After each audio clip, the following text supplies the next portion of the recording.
Field of 68 after dark.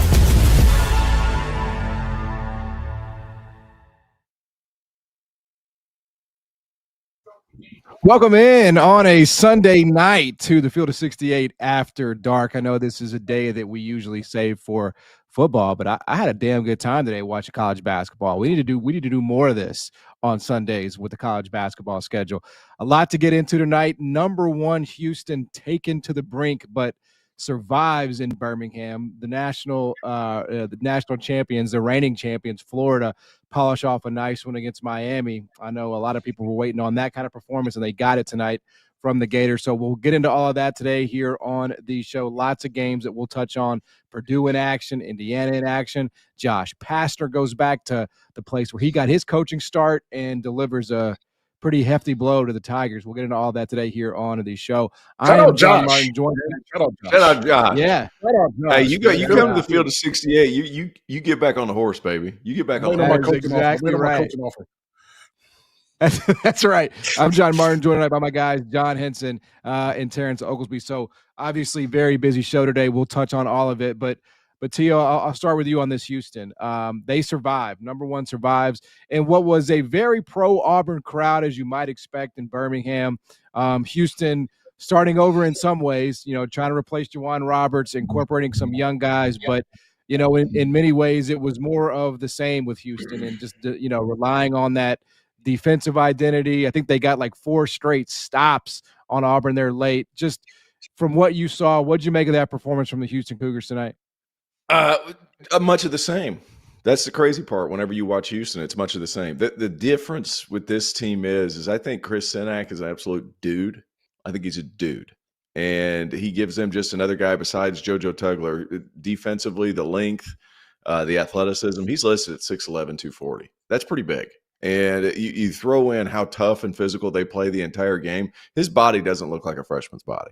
So I thought he was exceptional tonight. What he ended up with, 18 points, 9 boards, ends up, I think, fouling out. But at the same time, like the amount of value that this Houston team has, and they had it last year, but this Houston team this season has 2 guys that can get you one, that you can hand the ball off, and Kingston Flemings and Chris Sinak. Yeah. That can go get you one. And not to say that they didn't have it last year, but it's a different level. So you look at the veteran leadership with Uzan being a senior, with Sharp being a senior, with Tugler being a junior. Like they have some of these older pieces to play with these super talented freshmen. And these freshmen are not normal when it comes to a lot of these things. 6'11", 240 is not normal. 6'4", $190, already physically mature, not all that normal. And the start to stop to Fleming's game is damn near elite already. Like this Houston team, it's not just going to be a few games. They're going to win a ton of games once again. The Samson train keeps rolling. Yeah. I'm echoing the same systems. I actually had to look on Fleming is not even projected to go first round in the draft. I think that's going to change quickly the way he played today. He kind of was the engine that got him going. And then you got Sinak Jr., who, was fairly efficient from the field. He kind of gives them a little oomph that they didn't really have. Kind of like, okay, they got a guy down there that can kind of throw the ball to, and then just to surround the pieces with Sharp and Uzan. They held Auburn under 40% shooting. Auburn missed 12 free throws. Your margin for error against Houston is not very strong per se. So you've got to do everything you can to beat these guys and towards the end, freshman mistakes, that's going to change and shift as the season gets on, as they get older. But, I mean, Houston is one of the best defending teams in the country. Auburn, I thought, played pretty well considering the circumstances. Used to come in pro-Auburn crowd and come in and get a win on the road, essentially, the top 25 team this early in the season. We're going to be seeing them and talking about them a lot this year. It was really weird. Just in terms of the feeling, though, it's very foreign, T.O., to look at a Houston roster and see so many freshmen playing important roles, like especially not only just for Houston, but like the college basketball world that we live in now that's dominated by older players. But Kingston Fleming, Sinak, who, he did foul out, but, man, he was hitting shots from all over. He was hitting threes. Like, I think that's the part of this that is a little scary for Houston, right? They're already number one. They're already number one in the country. And I think they have flaws. I think they missed Jawan Roberts. Like, I think there are some things that I can nitpick if we needed to do that. But like the fact that they're already getting November 16th contributions from these freshmen against a team like Auburn, like Houston is scary as shit, man. That is not changing, T.O. And the system that they run there, especially on the defensive end, is not easy to adjust to as a freshman. Now, I understand the modern day. It's like, what high school did you go to, John? Sickles High School, man. Yeah, so like all these kids are going to like Prolific Prep and all these places. Their practice habits are a little bit better than it used to be. Like I went to Bradley Central High School, public school in East Tennessee. Everybody was still doing that unless you couldn't read. Unless you couldn't read, then you went to Laurinburg Prep. Like, you know what I mean? So shout out Sean Williams, man. I didn't call him out by name. He can read, though. I think he can read. I'm just saying that's where he went, man. All right. Okay, got you. But like that, you would go to a diploma mill in order to get that done. But like now it's changed. So like a lot of these practice habits, a little bit for these freshmen are different because they're playing against high-level high school kids. And while there's some of the habits are still pretty bad, they're easier to clean up because they've been facing a certain amount of competition for so long at this point. So yes. You know, I thought Khalifa Sacco came in and did a nice job, especially there at the end, coming on the help side and getting that block. That's a kid who's well-traveled too. I saw him play at Utah State, and then he was at Sam Houston State, and then now he's at Houston. It's like, you know, he knows he's going to come in. He's not going to play much, but when he comes in, he's there to play defense. And came up with a big block towards the end of the game, 3 offensive boards. I thought he came in and played well. It's just, you know, everybody says next man up, but like you got to go get that next guy. That was an underrated find. Yeah. At the end of the game, John, there was Stephen Pearl was hot. He felt like there was a foul at the end of the game, and you know, obviously they didn't blow the whistle. You know, you've been in those spots as a big where, you know, you have a second left, it's coming to you. Like, could you just call a foul on that play like every single time? Like, did you think there was a foul? What was just your read on the end of that game? It's so tough in the games, right? Like you don't want the ref to determine the game a questionable call. I think him not calling was the right play, especially with the big fella coming on the backside. You know, just a tough. I mean, he got to where he wanted to go. Houston just was Houston, right? Size, athleticism, outside the paint. There's 2 guys there. He hits a shot, you tip your hat, but that possession right there is the epitome of University of Houston basketball, right there. Backside guy off at the lane, take a tough shot, you make it, we lose. And Houston won that game. And Houston made some mistakes down the stretch that gave Auburn a chance. I mean, yeah, absolutely. This is a 5-point game, kind of with a minute. He thought it was just going to kind of just sail over and Houston would get the win. So, you know, some things to clean up. But with the freshman class, I kind of akin it to how Duke was last year. They're going to get better and better and better. Yeah. And it's going to be a sight to see, man, because they have the older guys with that, as we talked about before, you have the older core with the culture, and you infuse that into with some young talent. That's the formula for winning in college basketball these days. Most definitely. That was not Houston's best. I mean, they were dealing with foul trouble all game. Tugler fouled out. Sinek fouled out. Everybody was in foul trouble. Uzan was in foul trouble. So this year, NBA, college, I don't know what's going on, man. It's everybody's just fouling. I don't know what's going on. Hey, I think the officials are just so excited to give the continuation, man. They're just blowing that whistle every damn time. I've never seen so many people foul out, man. Every game, someone fouls out. I'm like, what's going on? I do think like free throws are up, though. I don't remember where I was reading it, but like the free throw rate is way up this year. And we'll see, you know, if that doesn't settle by the end of the year. But T.O., I do want to touch on Auburn here. I think you're mute. I think we got you muted. It's freaking Dagan. He's done this 3 shows in a row now. Dagan has done this to me 3 shows in a row. The sideline out of bounds. Whenever the back screen and he goes over, I thought the play design was fine. Keyshawn Murphy mistimed his jump, and Uzan caught it perfectly. That's what happened there. Because whenever you have a guard that's trying to chip and stay back, of course he's going to get in your legs.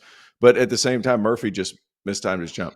The play before that with the block shot by Sacco that I just talked about, I think Isaiah Harwell might have gotten away with one. Yeah. Because if you go back and you watch it, his left hand is down and it goes across Pettiford's arms. Obviously, you don't want to have the game decided by an official. However, Pettiford's left-handed, and he was going up with that left hand. So to say it wasn't at least disturbing the shot or the shot quality, and these aren't technical terms in the rule book, but all that being said, he came out of his cylinder, came out of his area to contest. I think they might have gotten away with one, but all that being said, like just another toughness play. And Houston's figured this out, and you guys know this. Like if you foul every play, they can't call every foul. Yeah, they've been doing this. Like they've been doing this. So you know what? Tough all the way around. From Steve Pearl's angle, like you could see where the guard is like underneath him, and that's all well and good. But at the same, but Murphy, excuse me, he just mistimed his jump. T.O., I do want to come back to you real quick and touch on this Auburn team because, you know, I got to be honest. I got to come clean. You know, I wanted to not like this Auburn team. I wanted to not like this era of Auburn basketball because I just didn't love the circumstances of the coaching change. I'm just going to be honest. Not a bit. I always try to. What are you saying? Yeah. What are you saying? I didn't like the fact that it was just like, hey, you know, I'm going to leave right before the season starts so that you can't do a coaching search and that the players are stuck. Like, I didn't like it. So, you know, whether I'm right or wrong, you know, like obviously that's up to the viewer to decide, but I wasn't a huge fan of it. With that being said, like this team shot 64% from the foul line. Like you can easily make an argument that they should have won tonight. And they played super hard, and obviously, you know, Keyshawn Hall there with 20 again, and hopefully he's going to be okay with the injury. But Pettiford and Overton, T.O., like the identity has not changed. I think that, you know, we wondered, Ari, what would it look like? The identity of this Auburn team has not changed from father to son. It wasn't going to change. Like, and another thing too, Stephen Pearl was ready for a job. Like, you know, the traditional start at the low major, then get to the mid, then get to the high. He's only ever functioned at the high major level. He's never been at the Big South. So, like, it's the perfect situation for him. And the good news for him, you couldn't be put in a better situation. Auburn's ready to go. The fan base is ready to go. Everything's ready to go. And then you have Tahad Pettiford, who's one of the most creative on-ball guys in the country. So, you know what? I kind of liked what they did. And, you know, Stephen obviously had a huge part, even before Bruce said he was going to retire, huge part of putting that roster together. But you're right. The identity hasn't changed. He's going to let his guys rock. They're going to be pretty solid on the defensive end, but you got to hit free throws, and that's going to be a killer. You want to talk about losing a 1-point game to Houston, #1 team in the country, and you miss what, 12 free throws? 12 free throws, yeah. That'd break your heart, man. Break your heart. He's this close to having that statement win as a head coach. You're 12 free throws away. That's a killer. Yep. Yeah. John, any last thoughts on Auburn before we move on? Keyshawn Hall. I mean, he's a boy. I mean, I love his game. Hopefully he's healthy, because if he's not healthy, I think Auburn's in trouble. But he just gives them an element of having someone that they can give that rock to, and he can go to work and create. And with Pettiford, you know, hasn't been playing great, but I think once we're going to see a game where Auburn beats the hell out of someone they're not supposed to do, beat the hell out of them, like usual, like last year sometimes. So I'm excited for this team. I was definitely a little down on them at the beginning, but seeing them today, the fire, the passion, the shot making, the ability, the talent, Auburn's no one to sleep on. 22, I think, is a little too low for them right now, honestly. I agree. I think they're going to be fine. I think they're going to have a really good year. What a pull with Elijah Freeman too. Division II transfer, played at Lincoln Memorial, who has NIL at the Division II level, which is kind of crazy to think about. It's just, I mean, a really good player. Hit a hell of a dunk by him too. Yeah, that was the dunk of the year so far. You know, we'll see if it's topped. I don't know, Cam Carr from Baylor. I don't know. We got to put that up beside each other. That dunk of Cam Carr, I think Tarleton State. Look that up. Yeah.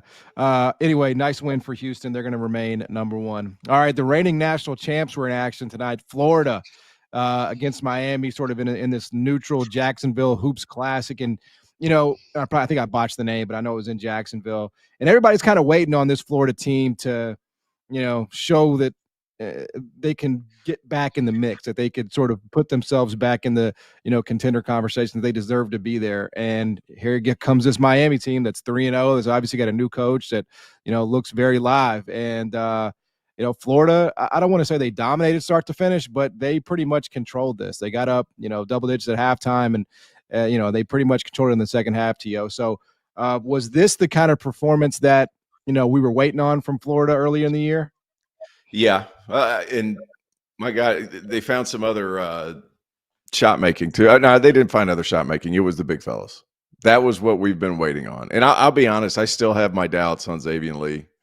I think like the jump from Ivy League to Florida is huge. And I think he struggled with that. Now he's going to have some good games later in the season, but to me, that's a tough jump. He is creative, but he also carries the ball every time he touches it. He finally got called for one. But you look up and down that front court, man. Ruben Chignello looked like the strongest human being on planet Earth for large portions of that game. He just moved people, moved them out of the way. He looked like Shaq out there at LSU, like that kind of strong.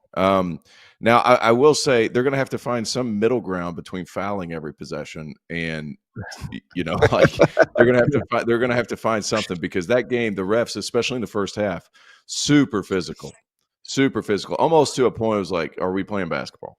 That being said, reminded me a lot of an NCAA tournament game. Like how physical it was, how guys were struggling to hit some shots. Like neither team shot the ball great from three. I think Florida shot 31%, Miami 5 of 18. Not great.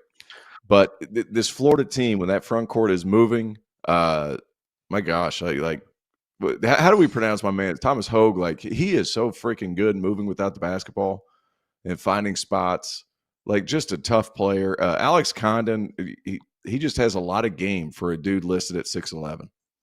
So you see how they're playing. I still feel like you got to get more from the guards, but at some point it's like, hey man, play like two guys on the block, one guy at the top of the key, and just let those guys cook in the middle, because they are so strong and so physical. It's crazy. Yeah, their three big lineup works. John, Michigan should just watch Florida.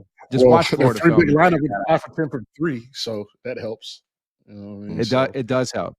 I mean, you gotta love this Florida team. Like this is like a dream for a big man kind of team. I just thought, like when I played, if we had to play against the front line, like strap your boots up. Like that is when I was watching how physical. I mean, every rebound's contested at the rim. They're moving cats. They're beating you up down there. Like it was a sight to see those three guys in action.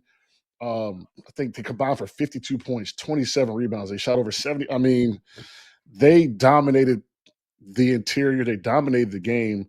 With the two guards, the guards haven't even really had to play that well because they're so physical. They're so strong. They're like it's and Hall. Like I love him. Like it's another guy that I had to kind of Google where he's a lottery pick projected potentially. So like you got a lottery pick kind of big on the wing. You've got two guards that I think they'll figure it out. Lee just looks out of place. He's got to shoot it a little faster. Because he's not as big. It's a different feel. Hopefully he figures that out. Flan, I like when Flan's aggressive. The shots aren't falling, but the aggression is there. They're gonna have to figure it out to win at a high level.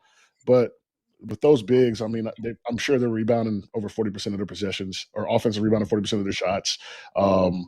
If you don't have some bigs down there, they're going to eat you alive, and a lot of teams don't have that type of size and skill.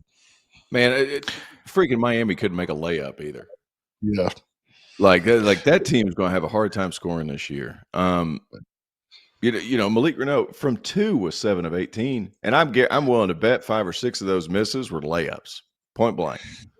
Like at some point, my man's got to put a shoulder in somebody and make it happen. Today's tough because obviously Florida's massive. But like he's had that, he's had the experience playing in the Big Ten against bigger teams like that. Like you come back closer to home. Like some of these shots, if you're going to be that high volume of a guy, you ended up 8 of 23. Like if you're going to have that much volume, you got to be a little better. And it's not like he didn't have the opportunity to just make some bunnies. Now, that all being said, like I'm not all the way down on Miami. I feel like they're going to have to find some more creative ways to score, because True Washington like inside the 3 today. Like True Washington was 3 for 12 from 2. Malik Renaud 7 of 18 from 2. Like you're going to have to find other creative ways to score inside, or you're going to have to space it out more. It's going to be one or the other. So maybe you look to try to get, some other guys some easier looks from three. But right now, like this flow motion, uphill DHOs, all that stuff, I'm really curious to see how Jay does this, because it being his first team and his first chance at a head coaching job, and they have talent there. Like, can you get creative on the offensive end of the floor if you're Miami? Because defense, I think they'll compete. I'll be honest, guys. Like there were possessions today. I was like, that's a good defensive possession. They just ended up just throwing it up there and making a shot. So like defensively, I'm a believer in Miami. It's like, who's going to be able to produce points consistently, and can you do so more efficiently? That's going to be huge. Yeah, I don't know if today was the fairest baseline for them in Jay's first year. I just like off the rip, I'm like, hey, they don't look dead. Like that's right? how I felt. You won a lot of those games last year. They resemble a team. They have a scheme defensively. They were actually pushing Florida out offensively on a perimeter. Kind of when they were running their sets, they just got three men down there. So it looked a little. But defensively, I think they're going to be fine. They're going to give some teams fit in the ACC. And offensive, they've got to figure it out. Renault's got to be a little more efficient. Trey Donaldson, even he's got to kind of come in there and score for them at an efficient rate. It's going to be interesting to see how they turn out for this ACC, but I don't think they're as bad as we're projecting them to be. They looked like I picked them team. high, man. Yeah, I picked Miami high. Like I think it was 5, 6, 7 in that range. Like that's why you're coming in a little disappointed. Like you didn't get. I was a little disappointed. To be honest with you, I was disappointed because you look at all the talent on the roster, and you had two guys like, what was it, 10 for 30 from two, and they're your high volume guys. And then you're not, and then they went 2 for 9 from three. I mean, they got 3 NBA bigs down there. I'd be 3. A lot of teams won't be looking like that against that front line. Right. Also true. Also true. But curious to see how it moves forward with Miami. Like this is the first time they had some possessions where I was like, oh, Jay's about to kill somebody. But like at the same time, like this is going to be a developmental thing, and I think you're going to have to get a little bit creative. I liked what Dante Allen did whenever he came in, played 18 minutes, did some nice things, moved the ball up. I want him to shoot the ball better, of course, but there's pieces there, and I think that you're going to be able to do some creative things with that lineup. Yep. Anyway, good night for Florida basketball. 82-68 over Miami. Josh Pastner came back to Memphis, and he took a match to the city. We'll get into that and more when we get back. Field of 68 after dark. As you know by now, we have teamed up with BetMGM again this season. We'll be using BetMGM lines to make all of our picks, and we will have special offers for Field of 68 fans, including same-game parlays, best-in-class live betting, and daily odds boost. If you haven't signed up for BetMGM yet, use bonus code FIELD to get up to a $1,500 first bet offer on your first wager with BetMGM. Here's how it works. You download the BetMGM app, you sign up using bonus code FIELD, you deposit at least $10 and place your first wager on any game, and you receive up to $1,500 in bonus bets if your bet loses. Just make sure you use that bonus code FIELD when you sign up. Make this college basketball season one for the history books. Make it legendary. And don't forget, if you haven't signed up for BetMGM yet, use bonus code FIELD and get your $1,500 first bet offer today.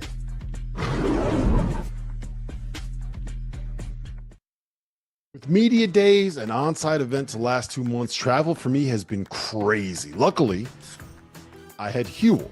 This month, Huel launched in Target stores nationwide. Both of their ready-to-drink products are now available. The Black Edition has 35 grams of protein, 27 essential vitamins and minerals, no artificial sweeteners, and is gluten-free for under $5 a meal. The Daily Greens Edition, which I have here, peach hibiscus flavored, was developed by registered nutritionists and dietitians with 42 vitamins and minerals and superfoods, with just 25 calories, 4 grams of fiber, and only 1 gram of sugar. When you're busy with work, travel, children, and just life in general, Huel makes sneaking in meals quick, easy, and most importantly, healthy. Pick them up in Target stores nationwide, or if you're a first-time customer, get 15% off your purchase with the promo code F68 at Huel. That's HUEL.com.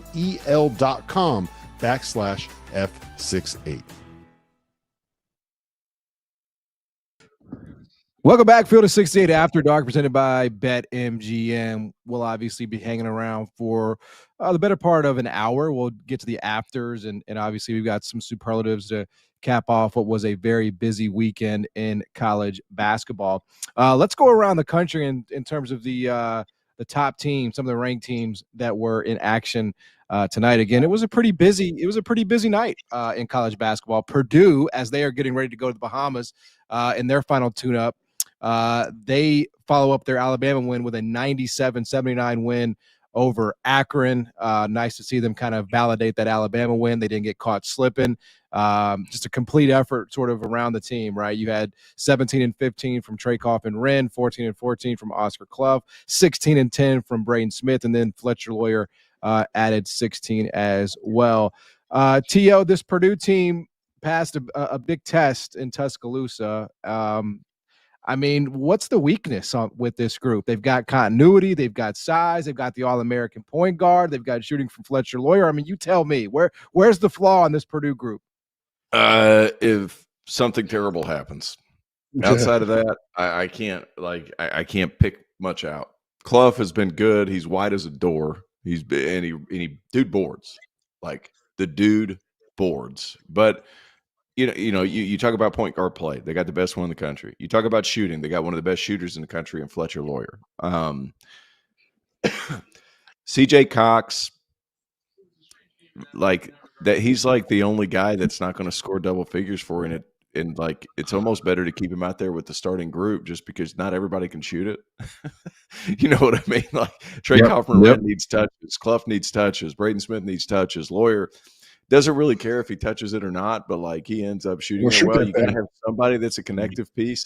And I like this process of, bringing Meyer and Jacobson off the bench because they provide something different, both of them. Yep. So this is a really good team. Not overly deep, but like they just a really, really tough team, and they can beat you inside when their outside shot isn't working, which is the most dangerous part. Yeah, John, we were talking about, Florida and Michigan. Like, I don't even know if it's sneaky, it's probably not even the word, but this is a big-ass team too. Like, they bring Jacobson off the bench. Like, they got size for you if that's what you want. Yeah. This is a big team. I guess Trakoff and Wren is the potion that they needed. They've looked formidable with him in the lineup.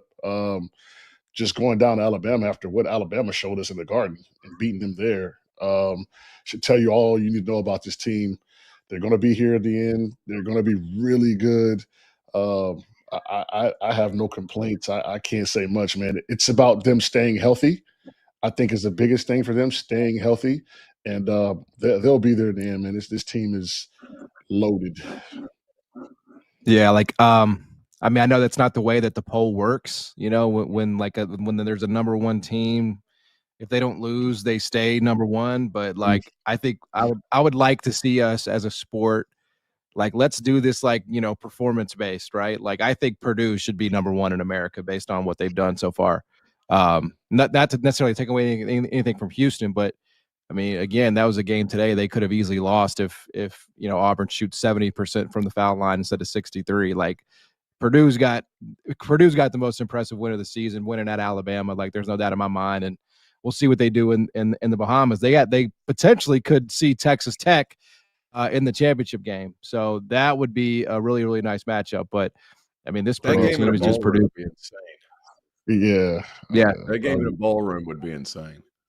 That's where it's going to be, right? I mean, that's where Bahamar, man. Bahamar, baby. It's a good spot. Good spot. Yes.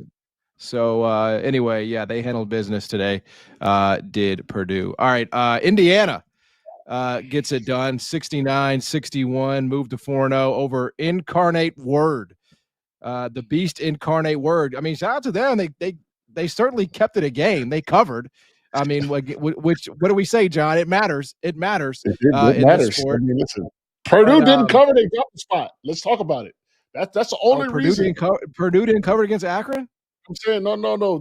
Why they dropped is because they had that rough outing and they didn't cover. I forget who it was. Oh, that's right. That's right. They dropped the spot. That's right. That's exactly right. Indiana moves to 4-0, not ranked just yet, but who knows? Maybe they're on their way. T.O., what do you make of this Indiana team? A team that shoots three, shot 5 for 24 from three against Incarnate Word. Yeah, Incarnate Word, man, known for their stout defense. That's all I got. I don't really have much for that game. They just didn't shoot it well. Shot it like crap. Starting lineup shot what? 3 of 19 from three. The starting five shot 3 of 19 from three. Didn't shoot it well. Yeah, John. Just on this team as a whole, obviously it's the first year for Darren DeVries, but what do you just make of what they have and what it looks like they could do this year? Oh, I mean, they had 18 assists on 23 makes, which is good. Offensively on paper, right? They have, their metrics look really good early. I kind of T.O. echoed today, like I think the second half was more lack of focus rather than indicative of them as a team. I want to see them play Louisville. They're playing Louisville, I think, December 6th. They've got K-State. So they've got a few little trap games in between that. It'll be interesting to see. But you know what? So far, so good. They've won the games they need to win. You can only play who's in front of you. I'm excited to see what happens when they get one of the boys in front of them. And, kind of like how Miami is, right? We can really see who they are as a team, and then we can go from there. That's going to be up there. Indiana fans are just happy to see some offense. Yeah. I haven't seen offense in years. When I saw the scores, it does kind of raise my eyebrow when I see 92 points a game. I like that. Yeah. Mm-hmm. This has to be up there for like biggest gap of budget game. Like it's got to be in the discussion. I don't have all the games in front of me, but I think North Carolina Central, whoever they play, because they opted out of rev share. So whoever North Carolina Central they played Carolina. That might be the biggest gap. That's crazy. Yeah. Why did they opt out? Hold on. I don't know. I think they're the only school in the MEAC that opted out. I think. Shout out to my guy Lavelle Moulton, by the way. I think there's like certain obligations, like there's certain fulfillments you have to, I think, hit when you opt into rev share. So I think that's and obviously they didn't feel like they could fulfill them. So well, they've got a good homecoming. I'll tell you that. I mean, if you ain't doing rev share at all in 2025, like, what are we doing, man? I know Neil donated to the program. I think Tatum donated some shoes. Like he's got some connections, but okay, all right. So it's gonna be tough. It's gonna be tough for him. I mean, no, it is. No, that's the world we live in. There's no like we've essentially eliminated the middle class in college basketball. I disagree. I think you've eliminated the low class of college basketball. I think I don't think you've eliminated the have-nots. I don't. I think we actually. I was talking to an assistant coach in the ACC about this. There's never been a bigger gap between the Power Five and the bottom five conferences. There's never been a bigger gap, and you not only see it in the money, you see it because those low guys, they're going up.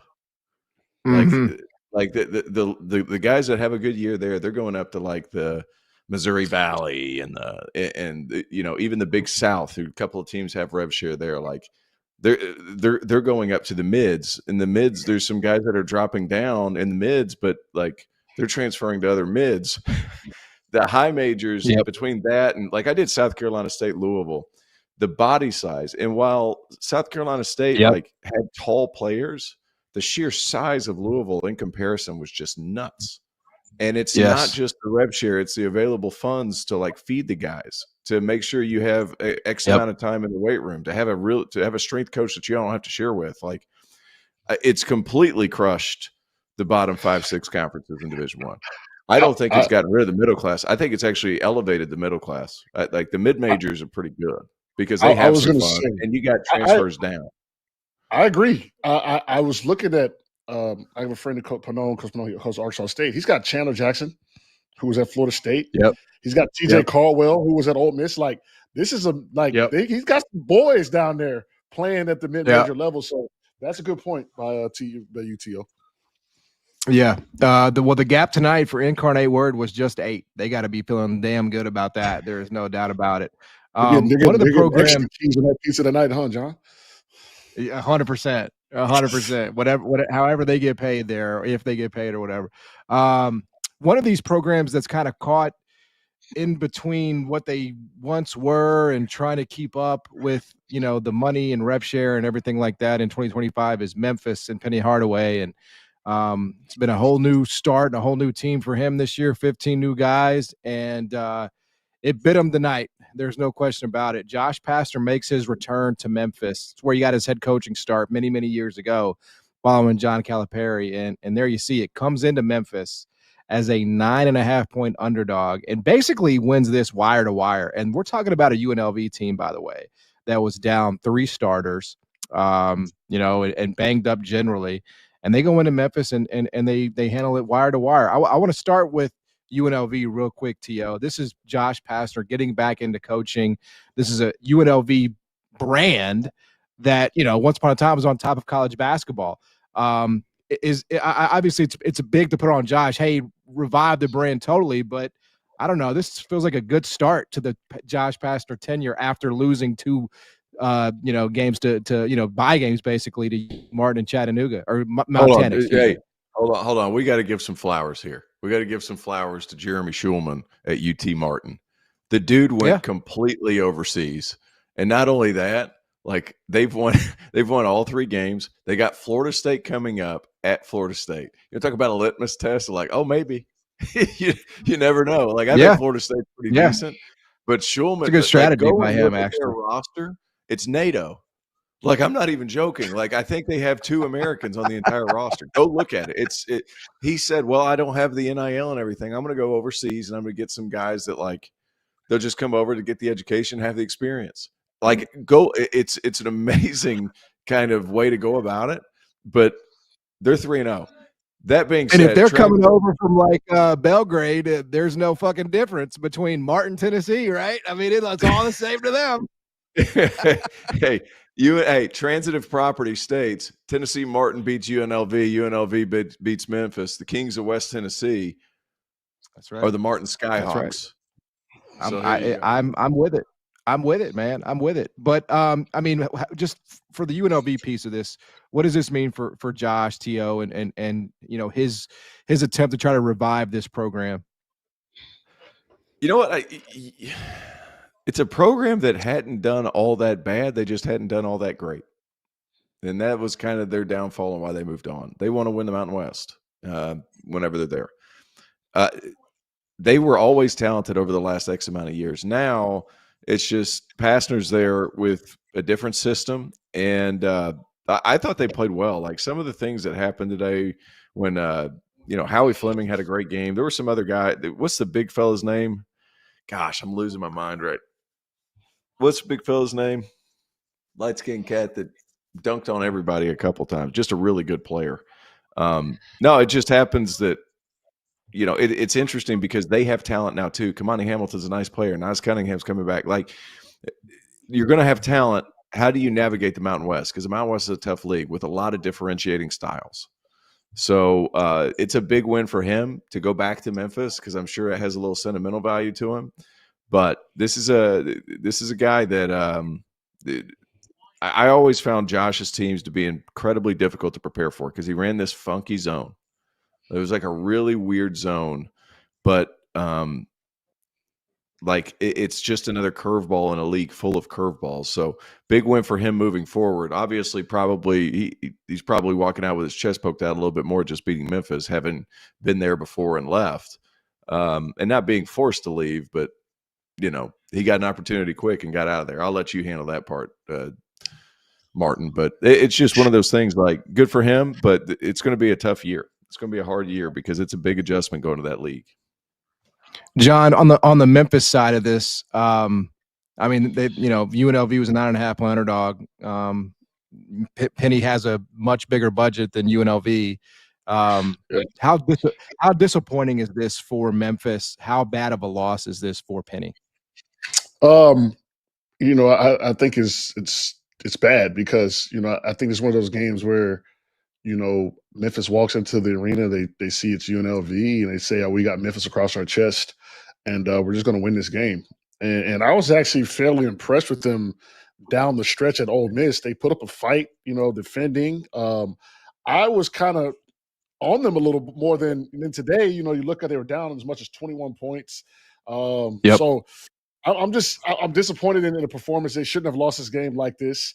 10-point favorites and go to UNLV. I mean, when I was in school, UNLV, they had Anthony Bennett come the next year, Roscoe Smith, another top 10 guy, Kim Birch, Mike Moser. You guys probably don't know those names, but we lost to them as a number one ranked team in Vegas. So I think there's something there if you can get the right people there. Obviously, there's money now and things like that, but I think there's something to Vegas. I don't know what it is. Never was recruited by him, but I hope Josh gets it going, gets it rolling because, especially with the NIL, I know they're not making massive tons of money at UNLV, but Vegas is not a bad place to be.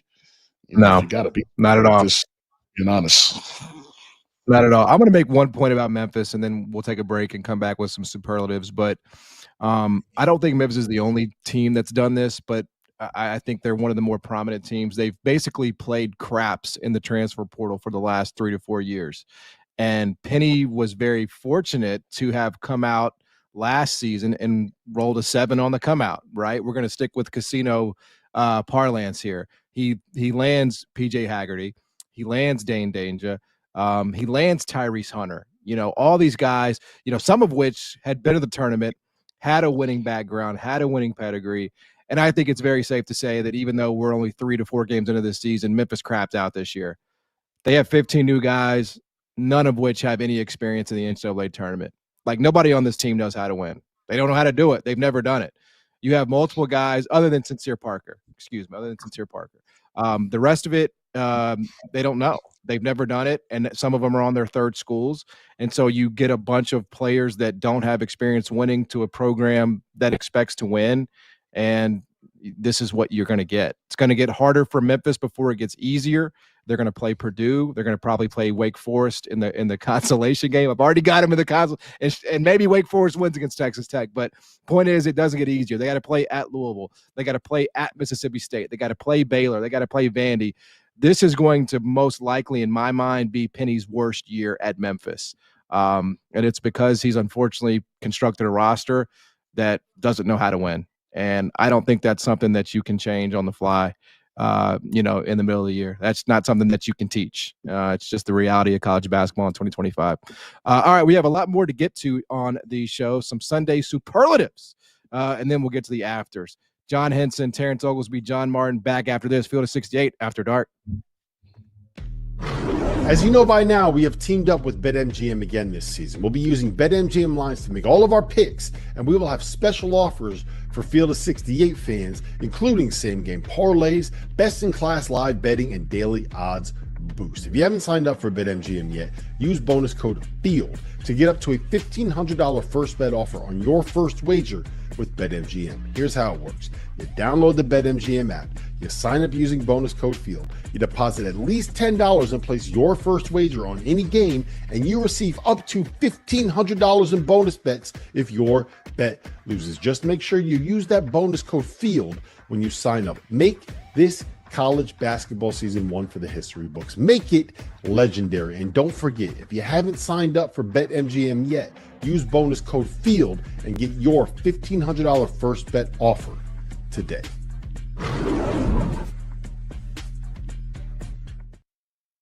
If you're not a member of the Field of 68's On3 community, make sure to go check us out. Get access to all of Jeff Goodman and Rob Doster's written content, including coaching carousel breakdowns, info on who is and isn't entering the transfer portal, insider recruiting information from none other than Joe Tipton, X's and O's analysis of all the teams in college basketball, and access to our message board community. A 7-day trial costs you $1. The Field of 68 on 3. Get the scoop. Are you trying to follow everything happening in college basketball? It can be overwhelming. That's where the Field of 68 Daily comes into play. The Daily is your go-to source for recruiting news, game analysis, portal updates, and much, much more.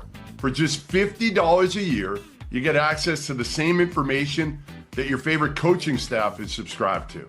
Quality content can be hard to find in the college basketball space. The Daily is here to help. Make sure you subscribe today. Welcome back to Field of 68 After Dark. I want to give a shout out to Dagan, who is battling through and been battling through for us while his Eagles were, in the midst of a very tight game. I mean, we got to get Dagan like Sunday nights off if the Eagles are playing. I think that's the least we could do. But he's powering through, and the Eagles win once again, even though they always look like shit. It's like they just always have like 13 points they win. Yeah, it's crazy. Hey, real quick before we get into our superlatives, I want to shout out Tyron Jones. I'm sorry for forgetting your name. Good on you, the two freshmen from UNLV. I was watching Tyron Jones. I didn't have his name because I was watching with the volume off. But like, that dude's good. Yes. They had two freshmen, him and Isaac Williamson. Like Williamson went 6 for 10 from 3. Like UNLV, they hit some home runs with the freshmen. And hey, if you're just outside the Power 5, including the Big East. It's Power 5 for basketball.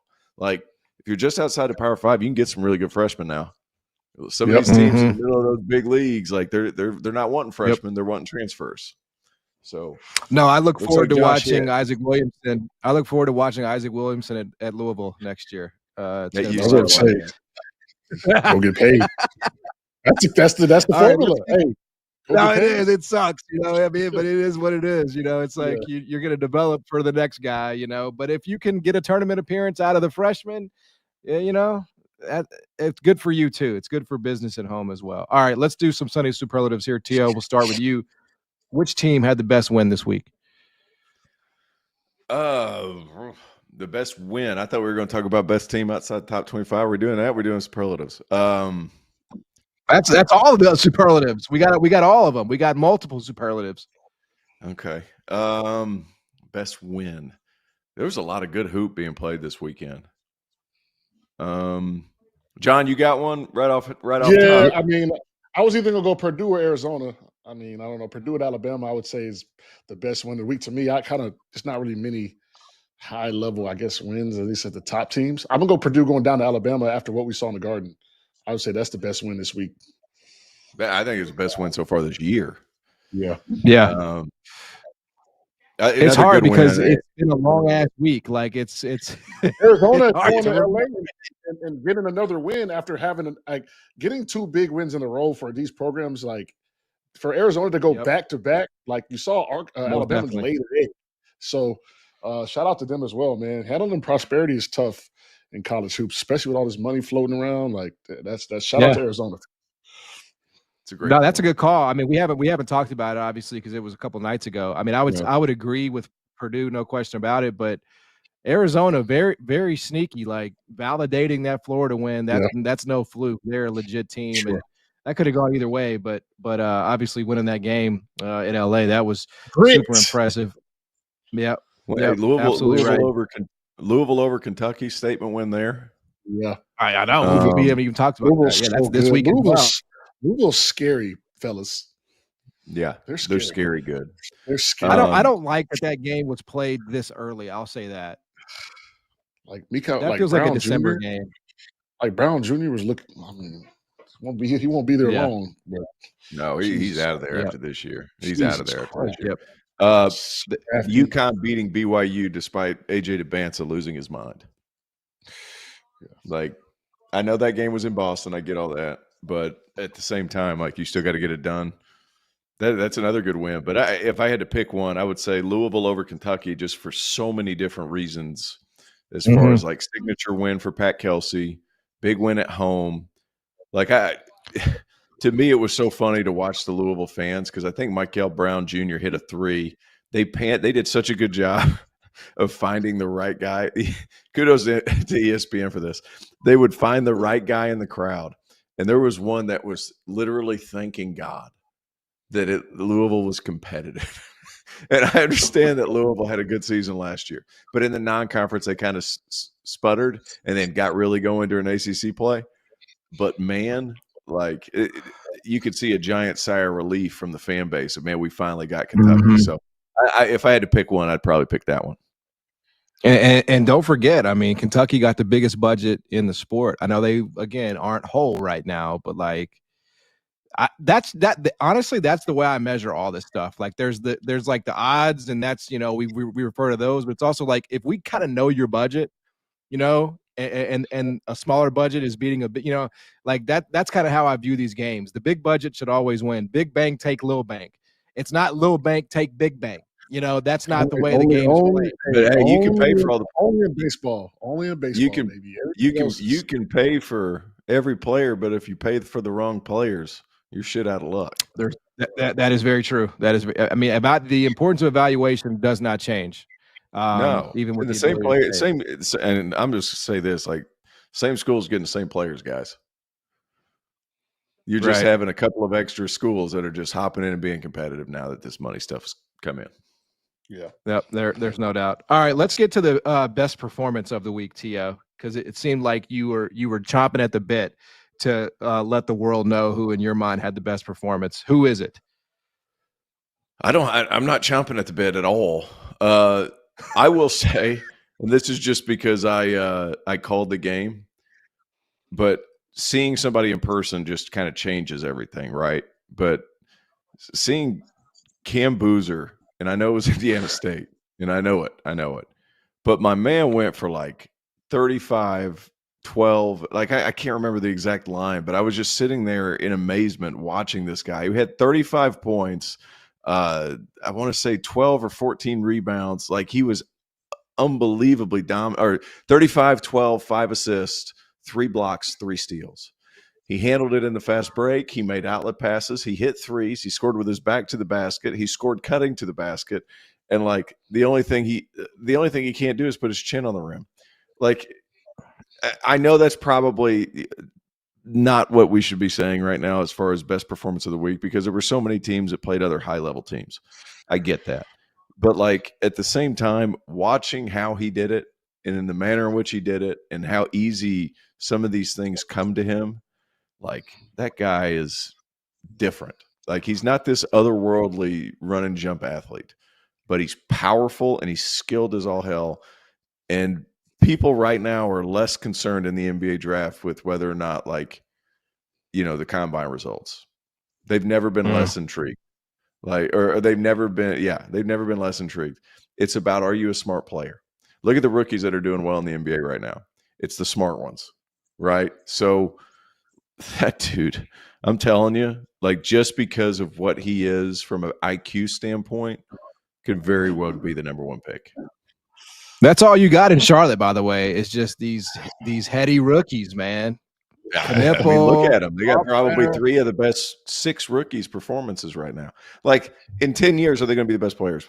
Probably not. There's going to be a couple other guys that snuck back to the lottery or something like that. They're probably going to be better long-term players. But, like, I'm telling you, smart rookies, that's what they're trying to measure right now. And it's hard. It's a hard thing to measure. Yeah. All right, John, who gets your vote? Yeah, I mean, going on Boozer, I played against his dad, and if the apple don't fall far from a tree, I can't imagine him as an 18. I mean, his dad was one of the strongest physical players I ever played against. Not even close. I would literally, when I played the Bulls, I have a bruise in my chest after the game. So he's gonna. I'm excited to see his trajectory. I'm gonna go Dior Johnson, Tarleton State. He had 42, 17 to 24 from the field, off the bench.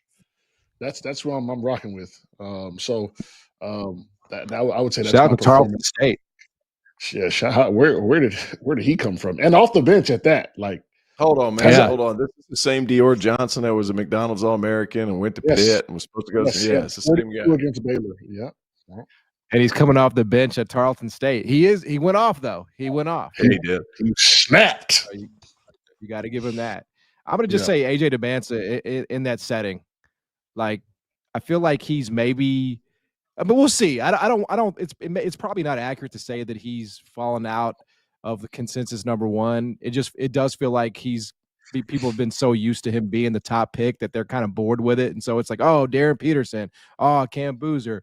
But I feel like that performance last night, I mean, that dude just took over single-handedly, bro, and at the Garden there. So I feel like that was like, hey, that's the number 1 pick. All right, like, stop the bullshit. Like, that's the guy. Okay, like, we can cut it out. We can cut it out. All right, last one here before we get to toast of the night. T.O., we'll start with you. We've been starting with you. You're built for it. There's no question about it. Team outside the top 25 that's rising up, it's got your eye. Going to the Big East, Georgetown. I called them. I called it before the season. I was like, I think Ed Cooley's finally got the team he's going to be able to take to the tournament. You look at KJ Lewis, who's been really good attacking the rim and creating some things. Malik Mack can obviously play. He's getting a lot of stuff out of Halifanua. This is just a really good ball club, and they take the identity of Ed Cooley. So, like, Georgetown is – I'm not going to say they're all the way back, but, damn, I think they're going to be in the tournament. I think this team is that good, and I thought they had an impressive win over Clemson. They out-physicaled them for portions of that game and ended up winning by 5 at home. But this is a team that doesn't turn the ball over. They don't shoot it great, but they are rugged defensively. John? I'm going to go Baylor. Only because they were kind of an afterthought. You know, Scott Drew had to get, I think, 15. I mean, all new guys. They got no votes in the preseason polls. They got 5 guys averaging double figures. They're flying under the radar, and they got a guy, Cameron Carr, I think the kid from Tennessee, he opted out or something. I forget how that worked out, but he's averaging 23 points, so 67% shooting, 52% from the 3. They've got a 5-star freshman in Yesufu. I think they're a potential sleeper in the Big 12. And to validate, you know, because Ken Palm is the Bible, they've creeped up into the top 25 of Ken Palm as well. So that's a team that I think is on the rise outside of the top 25. We do have alternative, you know, books now. We got Torvik as well. Make sure in your handicapping, you're consulting Torvik as well. All right. And you can filter stuff there. I'm just trying to help, brother. I'm just trying to help. Gotcha. Appreciate you. Let's get to toast of the night. T.O., you want to kick us off? I don't even have it. I don't have anything. Toast of the night, Houston. Despite not playing all that great, man, what a performance all the way around to their freshmen and the talent that they have. Whew. Shoe buddy. There it is, Houston. Johnny? It's tough tonight. I was either going to go with Thomas Hall from Florida or just Florida as a team, but maybe Hall because I felt like, you know, his stats don't really tell the story of how he impacted that game. He hit some timely threes, his energy. He was a force tonight for that Florida team that could have been a little bit of a sleepy spot Sunday night in Jacksonville. Mm-hmm. Jacksonville is it's not the place you want to be spending Sunday night. So shout out to Florida and those guys for kind of coming in and winning the game handily and not letting Miami kind of sneak up on them. They look really good. I think you're going to have to be really, really good to beat them or play a perfect game, which I think Arizona kind of did. They'll be in the mix. Dig that. Toast to Florida. Is that Saratoga water, by the way? Yeah. They're doing deals, Publix. So they're doing deals. They're doing deals. There you go. Yeah. I'm gonna give a toast to Josh Pastner.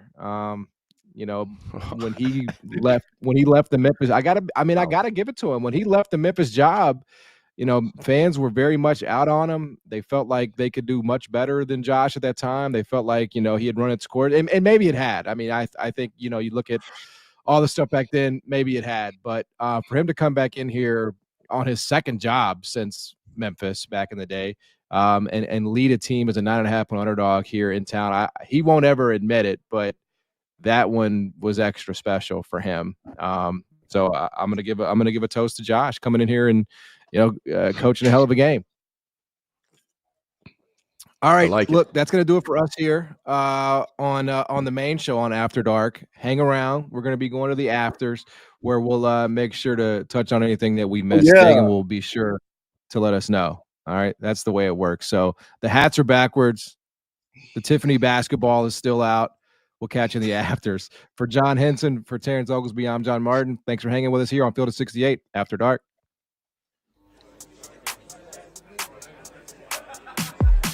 These my DJ Burns shades I had for. That was like taking them into the depths of Alaska and just dropping them off. The first person that's gonna die got to be one of the black guys. They're not gonna make it to the end of the movie. that's like asking somebody, do they want to get a prostate exam or a damn gunshot wound?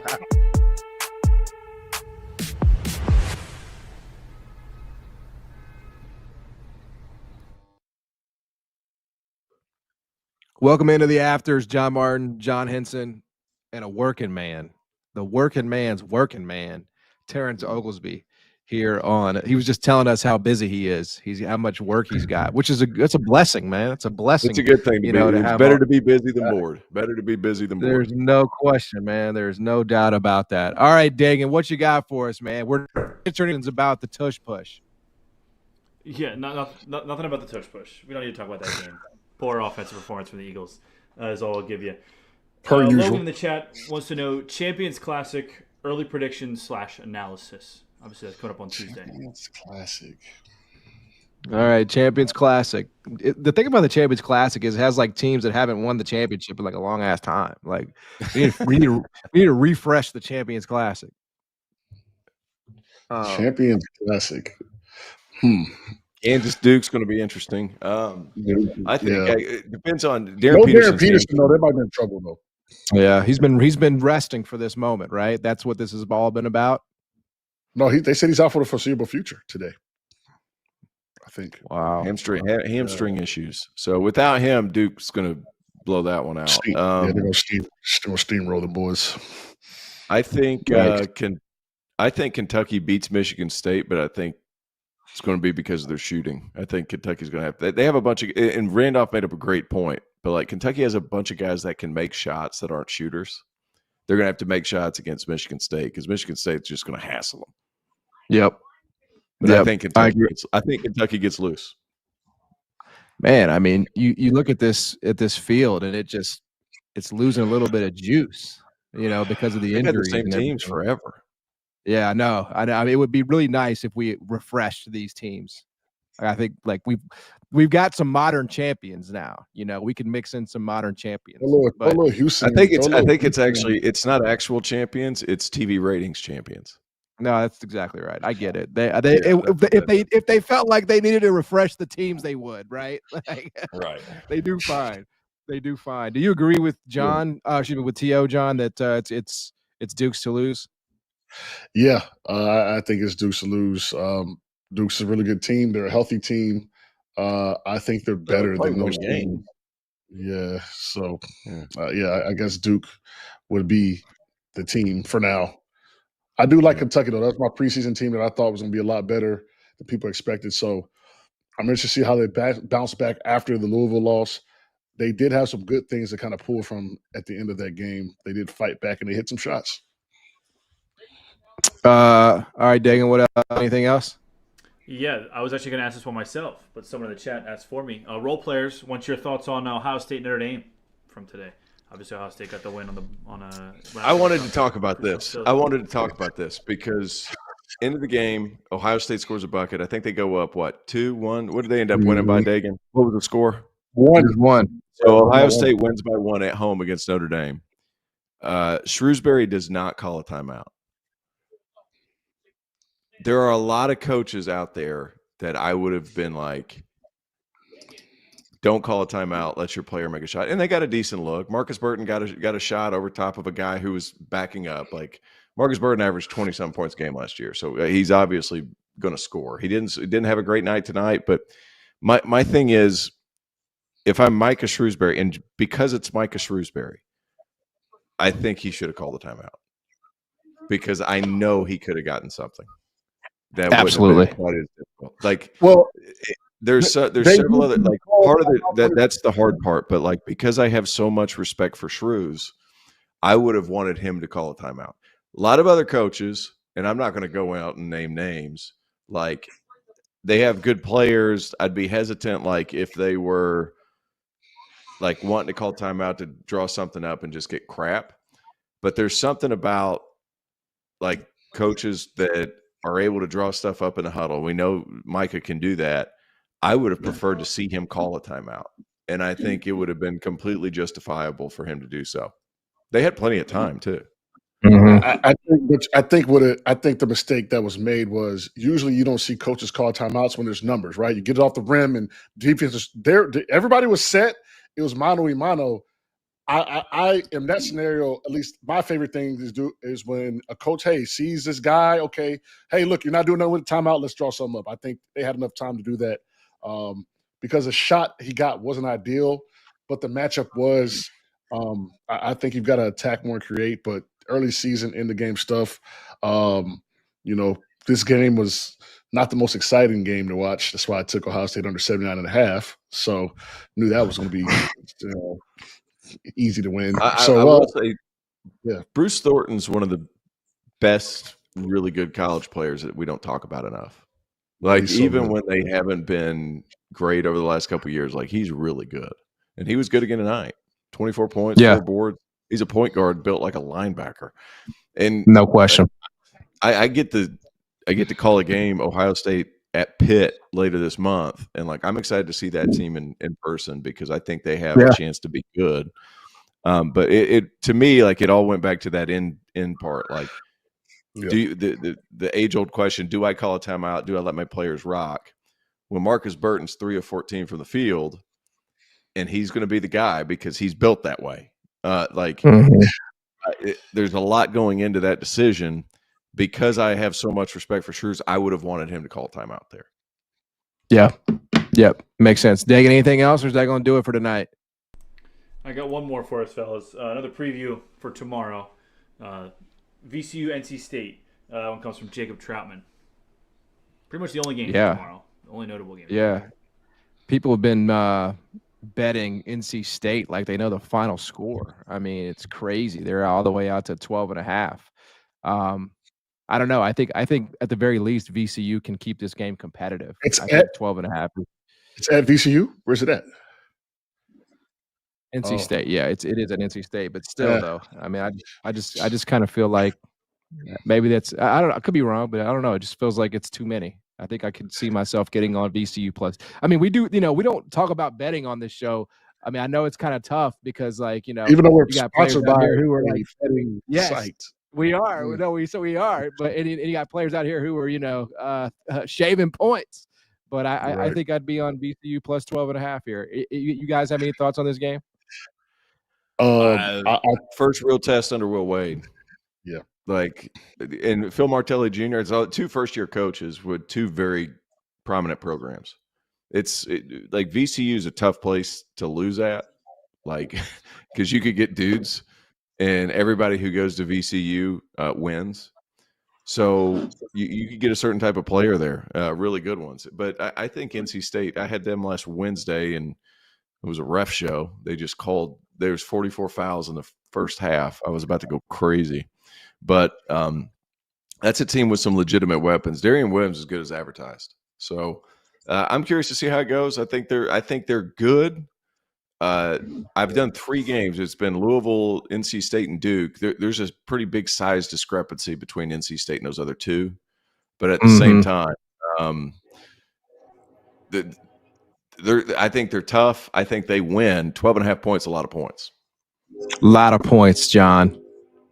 Yeah, I agree with you. That's a lot of points. However, I'm a big Will Wade fan, and I know he's into making noise, and I know he wants to whip your ass. And so I think NC State is going to put the full court press to try to get them out of there and make a statement win. Because there's a lot of guys on that roster that, took a chance for this guy or, could have went other places. And so I think they're going to reward him by playing hard. And like I said, I love Will Wade. He's a shark, man. I love him as a coach. It's the first time I've really been somewhat concerned about NC State since I've been alive. So that's good on him. Yes, absolutely. First time for everything. It was bound to happen at some point. Good, man. All right, fellas. That's going to do it for us here on the Afters. Make sure you always keep it like here on the Field of 68 YouTube page. We'll be back tomorrow night with After Dark. You guys know where to be. We'll catch you tomorrow night. For John Henson, for Terrence Oglesby, I'm John Martin. Thanks for hanging out tonight. Have a good week.